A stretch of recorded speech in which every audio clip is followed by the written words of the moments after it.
warahmatullahi wabarakatuh. Apa khabar semua? Saya doakan semuanya berada dalam keadaan sihat walafiat. Hari ini kita akan belajar tajuk yang penting, iaitu adab terhadap Rasulullah sallallahu alaihi wasallam.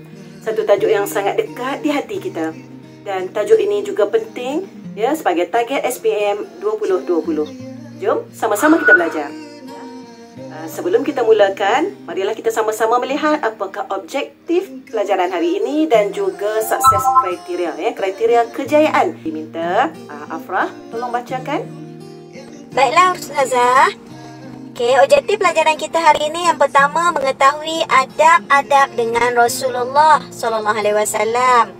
Yang kedua, memahami tingkah laku beradab dengan Rasulullah. Dan yang ketiga, menghayati hikmah beradab dengan Rasulullah. Dan kriteria kejayaan ialah yang pertama, murid dapat menjelaskan 4 adab dengan Rasulullah SAW. Seterusnya, menjelaskan 3 laku beradab dengan Rasulullah. Dan yang ketiga, dapat menerangkan 3 hikmah beradab dengan Rasulullah SAW. Ya, betul. Kita lihat kewajipan kita beradab dengan Rasulullah. Ini kenapa? Yang pertama, Rasulullah SAW merupakan pemimpin agung dan baginda merupakan utusan Allah Subhanahu wa taala. Yang kedua, kita perlu sentiasa berselawat ke atas baginda, tanda kita memuliakan baginda sallallahu alaihi wasallam, dan kita akan mendapat syafaat baginda di akhirat kelak insya-Allah.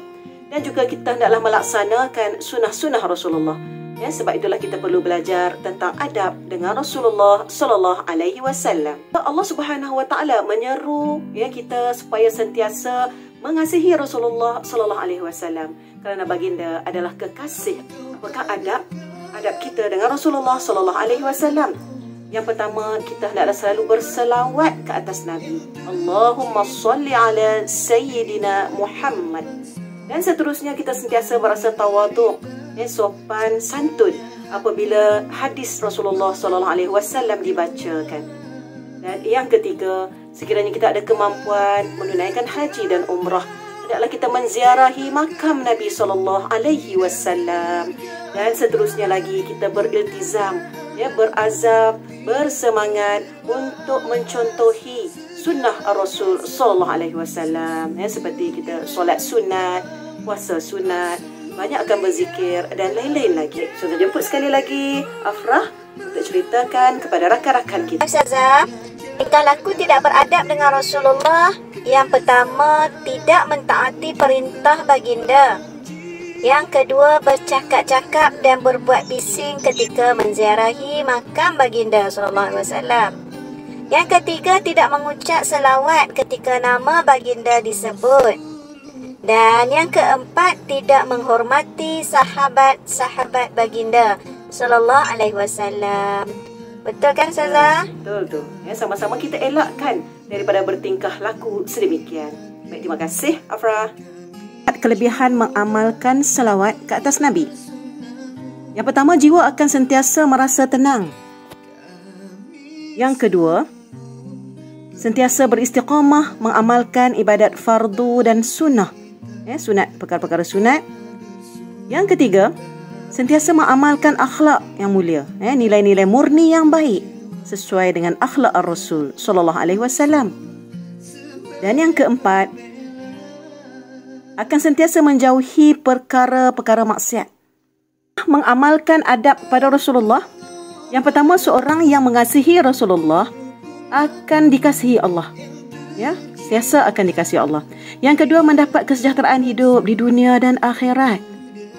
Yang ketiga, beradab pada Rasulullah ni akan mendorong kita mengamalkan sunnah baginda sallallahu alaihi wasallam.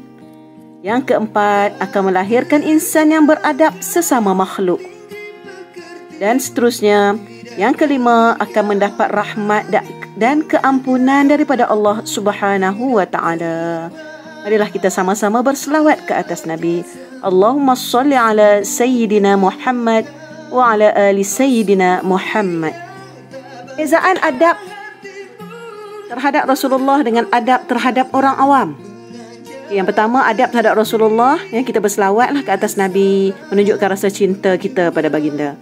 Sedangkan kepada manusia, kita memanggil mereka dengan nama-nama yang baik.